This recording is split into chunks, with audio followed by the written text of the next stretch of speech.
Good evening students, मैं दीपक कुमार। तो आइए आज हम सीटेट 2026 में होने वाला जो सीटेट का पेपर है उसके कुछ मैथ्स के पोर्शन के इंपॉर्टेंट क्वेश्चन को आज सोल्व करते हैं। तो आइए देखते हैं पहला क्वेश्चन क्या है।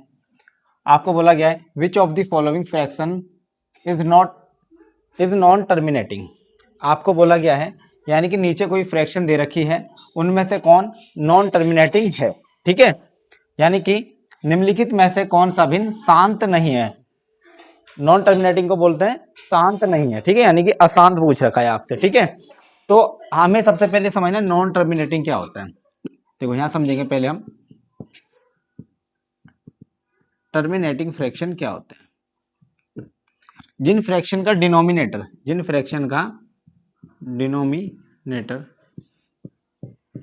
2 की पावर m इंटू 5 की पावर n, यानी कि 2 का और 5 का फैक्टर हो, सिर्फ डिनोमिनेटर में या 2 हो या 5 या 2 और 5 दोनों हो। ठीक है, उसके अलावा कोई अदर नंबर ना हो, अगर हो तो ऊपर वाले को तो कंप्लीटली डिवाइड कर दे तो उसको बोलेंगे हम टर्मिनेटिंग। ठीक है, अगर ऐसा नहीं है तो उसको बोलेंगे नॉन टर्मिनेटिंग। ठीक है, शॉर्टकट ट्रिक ये, अगर डिनोमिनेटर में 10 आ जाए, 100 आ जाए, इस तरह, क्योंकि 10 2 इंटू 5 होता है, 100 को भी हम 2 इंटू 5 में ब्रेक कर सकते हैं, तो ये डायरेक्ट भी हम कह सकते हैं ये टर्मिनेटिंग होगा, अदरवाइज नहीं होगा। ठीक है, तो आपसे पूछ रखा शांत नहीं है, अशांत पूछ रखा, यानी कि ऐसा ना बने जिसमें वो नॉन टर्मिनेटिंग हो जाएगा। तो देखो सबसे पहले देखो यहां से स्टार्ट करता हूं मैं 7/18 से। अगर मैं 18 के फैक्टर करूं, 2 से 2 9 जा 18 आ गया ओड नंबर।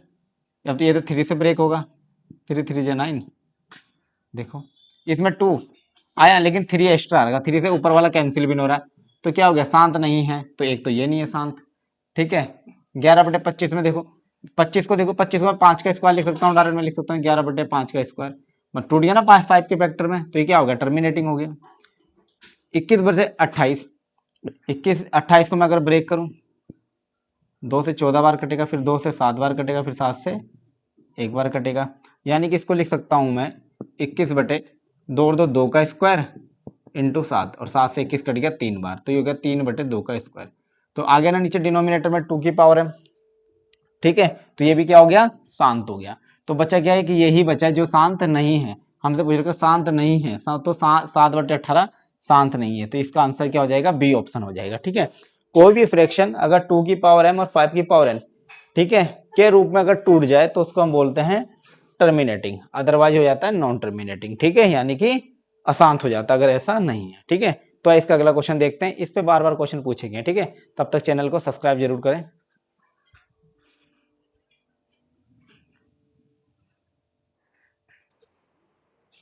तो आइए इसका सेकंड क्वेश्चन देखते हैं। आपको बोला गया फाइंड द करेक्ट स्टेटमेंट, आपको बिल्कुल जो सही स्टेटमेंट है उसको पहचानना, यानी कि सही कथन खोजें, यानी कि जो बिल्कुल करेक्ट स्टेटमेंट आपको दे रखी है। तो पहली है all prime numbers are odd numbers, यानी कि सभी अभाज्य संख्याएं विषम होती है।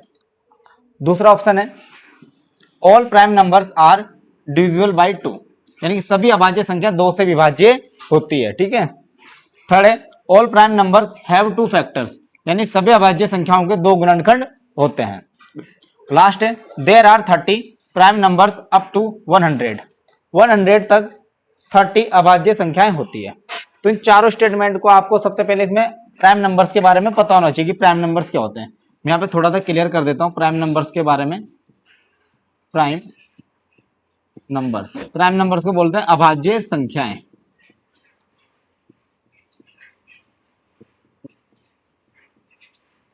ऐसी संख्याएं जो अपने टेबल में और 1 के टेबल में है, जिसके ओनली 2 फैक्टर्स होते हैं। फॉर एग्जांपल जैसे 2 है, 3 है, 5 है, 7 है, 11 है, 13 है, 17 है, 19 है, 23 है, 23 के बाद 29 है, यानी कि ऐसे नंबर्स जो सिर्फ अपने टेबल में आते हैं और 1 के टेबल में आते हो, उनको हम क्या कहते हैं, प्राइम नंबर्स कहते हैं। यानी कि जिसके ओनली 2 फैक्टर्स होते हैं, ना 2 से ज्यादा ना 2 से कम। कई बच्चे सोच रहे हैं कि क्या 1 प्राइम है, 1 प्राइम नहीं, क्योंकि इसका ओनली 1 फैक्टर है, और प्राइम होने के लिए मिनिमम और मैक्सिमम 2 फैक्टर चाहिए होते हैं, ओनली 2 फैक्टर्स होने चाहिए, तो उसको हम कह देते हैं कि ये कैसा नंबर है, ये प्राइम नंबर। जैसे 2 है तो 2 1 के टेबल में आ रहा है और खुद के टेबल में आ रहा है, 3 एक 1 के टेबल में आ रहा है और 3 के टेबल में आ रहा है, 5 1 के टेबल में आ रहा है, 5 के टेबल में आ रहा है। ठीक है, ऐसे कोई नंबर जो 19 है 1 और 19 के टेबल में आ रहा है, तो ये सारे नंबर क्या है, एक 1 से तो ऑल नंबर डिविजिबल है और एक ये खुद से डिविजिबल है, इससे इतना से याद रखो, जिसके ओनली 2 फैक्टर्स होते हैं, ठीक है।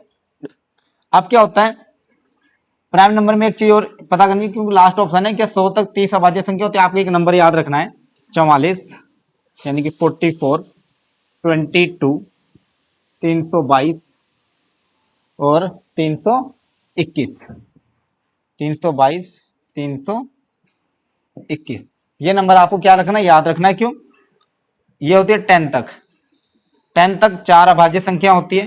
ये 20 लिख दो यहाँ पे, 30, यहाँ 40, यहाँ 50, 60, 70, 80, 90, 100।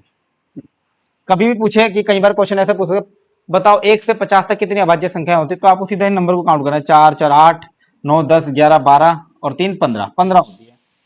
लास्ट ऑप्शन में 100 तक क्या 30 अभाज्य संख्या होती है, तो जोड़ लो इनको, 4 और 4 8, 9 10, 11 12 और 3 15, 15 16 17 और 2 19, 19 और 3 22, 23 24 और 1 25, कितनी होती है, 25 होती है 100 तक। 1 से लेकर 100 तक सिर्फ 25 ही अभाज्य संख्याएं होती है। तो आइए सारे ऑप्शन को अच्छे से पढ़ते हैं। All prime numbers are odd number, कि जितनी भी अभाज्य संख्या वो विषम होती है। मैंने अभी आपको बताया कि प्राइम नंबर 2 से स्टार्ट होता है, 2 होता है, 3 होता है, 5 होता है, 7 होता है, 11 होता है, ठीक है। तो देखो 2, देखो 2 एक स्मॉलेस्ट प्राइम नंबर है, और पहली बात तो ये, और दूसरा क्या, ये एकमात्र ऐसा नंबर है जो इवन भी है और प्राइम भी। इवन प्राइम नंबर ओनली एक 2 होता है, उसके अलावा जितने भी प्राइम नंबर होते हैं वो सभी क्या होते हैं, ओड होते हैं, ठीक है। तो प्राइम नंबर इवन भी होते हैं, ओड भी होते हैं, ठीक है। इवन सिर्फ एक 2 होता है, उसके अलावा जितने भी हैं सभी ओड होते हैं।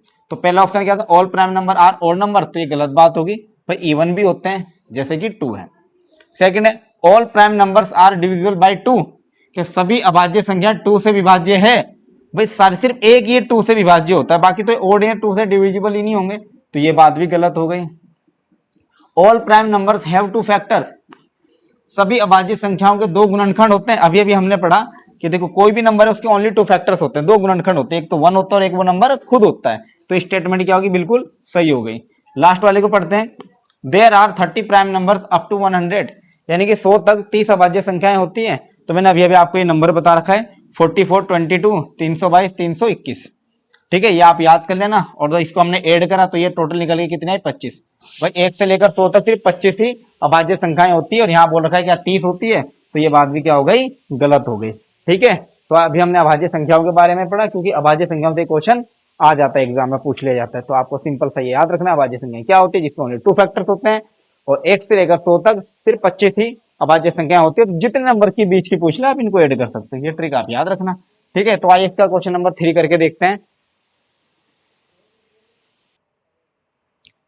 तो इसका थर्ड क्वेश्चन देखते हैं। आपको बोलेगा if x under root 6 to 5 equal to y under root 225 find the value of y to the power x, यानी कि आपको एक कोई इक्वेशन दे रखी है और आपको बोल रखा है y की वैल्यू x की वैल्यू आपको फाइंड करनी है, ठीक है।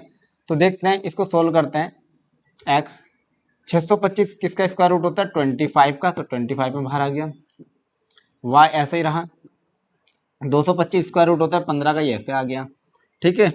अब क्या करते हैं, इसको देखो, ये x यहीं रखा मैंने, ये y मल्टीप्लाई में इधर में डिवाइड में लिया है, और ये हो गया ऊपर 15 और नीचे 25 इधर डिवाइड में चला गया, ठीक है। 5 से कट रहा है, 5 से 15, 5 पंजे 25, ये आ गया 3/5। x की वैल्यू 3 और y की वैल्यू 5, यानी कि x इक्वल टू 3 और y इक्वल टू कितना आ गया, 5।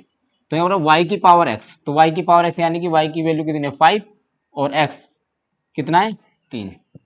तो 5 की पावर 3 क्या हो जाएगा, 5 गुणा 5 गुणा 5, 5 पंजे 25 गुणा 5, 25 पंजे 125।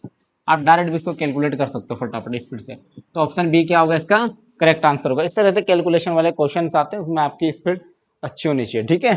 तो आप इसको डायरेक्ट इस तरीके से आप सोल्व कर सकते हो। यहीं पे कर देते हैं आप इसको, यहाँ लिखते हैं x इंटू 25, इधर लिखते हैं y इंटू 15, ये कटा 5 से 15, 5 पंजे 25, ठीक है। तो सीधा सा इसको ये इधर आता, तो x की वैल्यू 3, डायरेक्ट इसके सामने ये, इसके सामने ये है, तो x equal to 3, y equal to 5, और डायरेक्ट सोल्व करते हैं। 5 की पावर 3 कितना हो जाएगा, 125 हो जाएगा, ठीक है।